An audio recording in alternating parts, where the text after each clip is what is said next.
is out now, and this may be a movie that in 2025 flies under the radar. Starring Ethan Hawke, Margaret Qualley, and a host of others, we are getting the tale of one single night, with the focus being on Lorenz Hart and the release of the play Oklahoma. Now, when you sit down to watch this movie, it is important to understand that obviously in a movie you are going to get the theatrical experience. You're going to have a lot of the things in the movie that are really drawn out. They have that additional information, or they may have taken the liberty to extend things a little bit further than what really happened.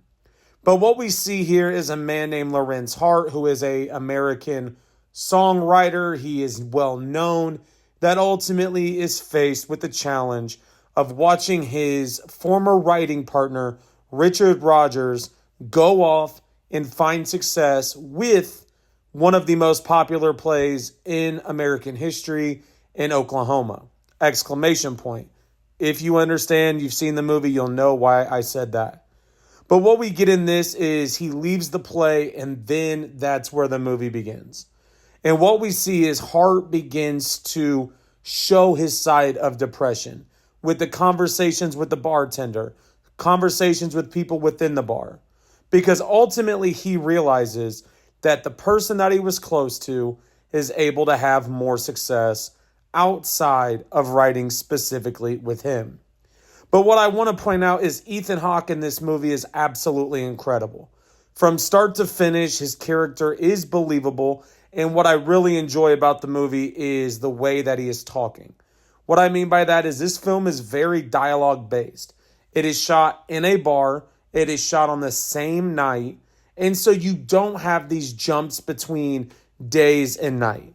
And so what I really think that helps is you know it's 1943, you know you're in a bar, and you know that there is a party or a celebration about to happen. But as the movie goes on, you really start to see the character of Lorenz Hart come out. You get to understand why he is the way he is. But I think the one thing that Ethan Hawke does a great job of doing is his tone and the way that he is commanding the dialogue with each individual character. Whether it is the barkeep, whether it is the pianist, whether it's his former colleagues, or Elizabeth. Now, Margaret Qualley also performs in this movie as Elizabeth, who is a college student, but her role is a little bit difficult to understand right away. In some senses, you see her within the first 30 minutes of the movie, and you kind of wonder where is her character going to go. But you ultimately see where her place within the movie is, and I think it's good because when you see names that are on the posters, you automatically just assume that they're going to be the main star. But Ethan Hawke is the star. The focus on Lorenz Hart is the star of this movie. And with Margaret Qualley, you get this college-age student who is out trying to, on one hand, build connections, but for Lorenz, it's a completely different opinion on the relationship. And so I think it allows their dynamic to make more sense, even though Margaret Qualley is not in this film for an extended time. But if you're looking at this movie as a whole, from the pros to the cons, where does it do great, where does it do poorly, I think you have to start with the overall premise of it being on a single night. When you are having a movie that is so dialed into one specific aspect, that allows an audience to fully understand what is supposed to take place. And so I think the director does a good job of keeping the dialogue going, even though at some parts it is a little bit harder to understand. This is a very intellectual movie. So if you are a fan of music or high educated people, you will find a lot more interest in this movie than some. But I think one of the things that has to be pointed out, and I've already made reference to it, is Ethan Hawke. His performance in this movie was believable from start to finish. And the way that he was able to deliver the bland dialogue that some people would assume, but make it comedic, and the comedic timing of that dialogue gives this movie the life that it needs. This is not a movie that you're going to look at saying it has all the bells and whistles, but it is a movie that is centered on one night, one character, and ultimately what the situation is. But if we have to look at cons, I think when you are looking at a movie, even though it is one night, it's kind of the secondary characters that are brought in. So, for example, even with Margaret Qualley's character, I think there needed to be a little bit more substance to where the relationship was before that night. Because in some ways, they're making reference to things that us as an audience are supposed to just attach to. We're supposed to just, okay, that makes sense. Or, oh, that's the way that needs to be. And I think ultimately that kind of hurts how I viewed the relationship as a whole.